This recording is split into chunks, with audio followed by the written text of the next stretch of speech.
Hey, it's new tool day. Always a happy day in the workshop. Let me show you what I got and why I got it. So to start off, I got some nitrile gloves. These are latex-free, no powder gloves. It's always a good idea to protect your hands around chemicals. These gloves are not left and rights. They're one size fits either hand. So ambidextrous. They look like a tough material, but they're not too thick. They're not the super thin ones that I've seen that tear. So let's see how they go on. These are larges.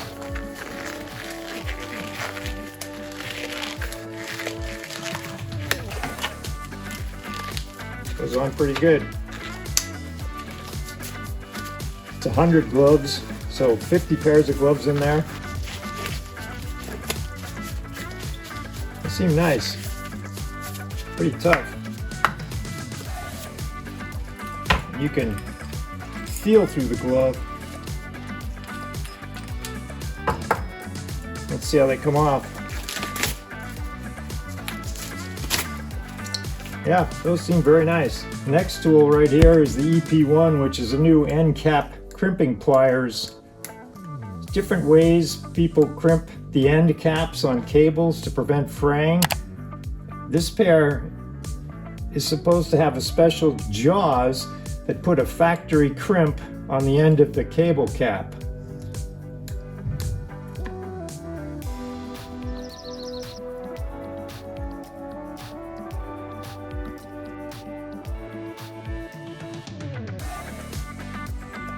Nice! This tool right here is the bottom bracket tool retaining system right here. So here's the retaining system and here's the bottom bracket tool. The problem is that some of the modern bottom brackets have such thin cups, the edge of the cup, that they slip off the tool, and the bottom bracket can be super tight. So you have to use a lot of leverage sometimes. And if you slip, you can damage the cup, make it almost impossible to get out if you mangle it. So this tool locks the tool on the cup so that the tool can't slip. Even if you have to use a cheater bar or whatever is required to get a tight cup out, or to tighten a cup to torque, it won't slip because it's held by this retaining system, which is a pretty cool design. This passes through the bottom bracket and the cup. The tool fits over the cup, and the tool is designed so that it threads on like that, so that it's really held on there tight, and then by threading this, tightening this thread, you can lock it onto the bottom bracket, and then you can use 3/8 inch drive to tighten or loosen the cup. And if you have to use a cheater bar or whatever to get the cup loose, or if you use a large torque wrench to set the torque when you tighten it, this is not going to slip off the cup. It's going to stay where you put it. So you can put it in and really have it, when you get it all off of there after you take it apart, you won't see any marring or damage to the bottom bracket cups, which is a sign of a nice job. These are two different cup tools for different size cups. Then in this nice little container is their new internal cable routing kit. I've used the old one, which is a really nice kit. And what these things do is they solve the problems you run into when you're trying to put hydraulic housing and shift cable housing through the frame, which can be a really tough job, very time consuming. Sometimes, I mean, I've seen people take hours running cables through handlebars, for example. If the handlebar isn't designed well, it can be really tricky to make some of the tight bends inside the bar, especially when you have two cables running through there, a brake cable and a shift cable, shift housing. So the cool thing about this is there's multiple ways you can use it. There's lots of little features. Look at how many options you have. So these are all pullers. You feed these through the frame. You attach them to the cable or the housing that you're trying to get through the frame, and then with different fixtures, little pieces, custom-made parts that you can thread into the housing types, you can pull them behind this. Now to get these through the frame, there's different ways to do it, but one of the handiest ways you can do it, as long as the frame is not steel, is you can feed this into the frame, put this on the outside of the frame, and drag this along on the frame, and this will follow the magnet. And you can get this through tough sections of the frame or the handlebars. And once this is through the handlebars or the frame, you can then attach the housing to the end piece and pull it through. See, there's different types of end pieces. There's full instructions, but they can make it much easier and much faster routing internal housings. I mean, manufacturers are getting better. They're putting ports in the frame that you can open and reach in there to get at internal cable housing. But there are times when it's just nearly impossible to get it through, and having a kit like this on hand can be very helpful. Next thing we'll look at is their new cleaning kit.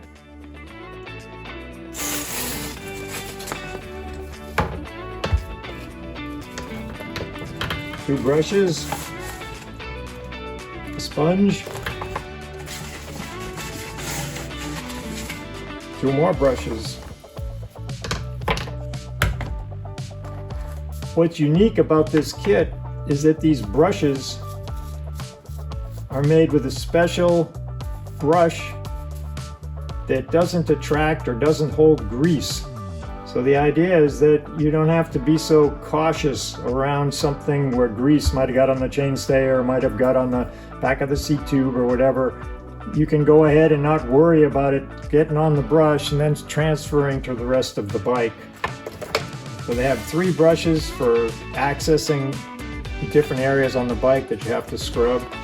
And then this is the drivetrain brush to get at in between the links, in between the chain rings, in between the cassette cogs. And this is a sponge. It'd be really nice to try it out and see how it works, because if it doesn't get greasy, that's going to be a game changer. You don't have to worry about it. A lot of times you get grease on a brush and you just don't use it anymore except on stuff that's greasy, so it loses its ability. Like a brush is a good way. You get soapy and you can rub off the dirty stuff on the frame really quick, like dirt and dust and grit.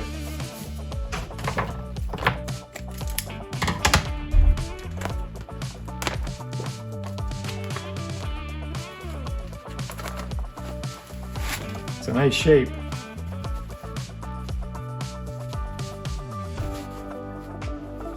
So I look forward to using that. My bike's filthy right now, so I'll wash my bike using this kit, and we'll see how it does, and I'll show you that. So the other pretty significant upgrade to what I use is I got the entire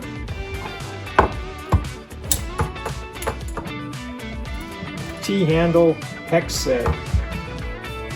These are pretty cool, these T-handles. They mount to the wall, so I'll probably mount them to the right-hand side over here, since these are the ones that you use the most, the smaller sizes, so I will want to access these the most. So I'll probably put it on the right side of my workbench. But it's nice that it comes with a holder, and if you were holding it, you'd see that it's a pretty massive, heavy-duty toolkit. These are very nicely made. Let's look at this 10mm as an example. See how it slides through but finds center. So there's a stop in the middle. You can see that each one is labeled. You can read the size on it, although it's pretty obvious looking at the big ones which one's which, but as you get to the smaller ones it's much harder. Now you see on one side you have the hex head, and on the other side, it's pretty cool, it has a remover for a stripped hex head. So I don't know if you ever use these, sometimes they call them an easy out, but if you can get this end into the stripped hex, usually you tap it in, if you can get it started, as you turn it, it bites, it gets a better grip to remove a stripped hex. So that can be very handy if you run into that, a stripped hex bolt. So you see these all have spinners in the middle, so if you You can hold them here and you can spin them if you're trying to spin bolts in, which is coming really handy if you're working on something like, say you had to assemble chain rings or something. They can come in handy. Chain rings that take a hex key. And the nice long shaft can come in handy for reaching things, and there's plenty of leverage here and here. An example of these, where these T-handles come in really handy, is when you're working on disc brakes. You have to access under the chainstay, and you're trying not to have the handle of the hex wrench bump into the rotor.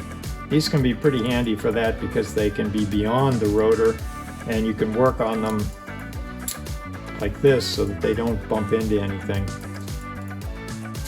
I think these will be really handy, easy access on the bench. They should be more functional and easier to use than the basic L handle hex wrench. So there you have it, made a bit of a mess. Hope you found this interesting. Let me know if you have any questions, be happy to answer. Tell me about your favorite new tools you've been working with. Don't forget to like and subscribe. Thanks for watching, and I'll see you in the next video.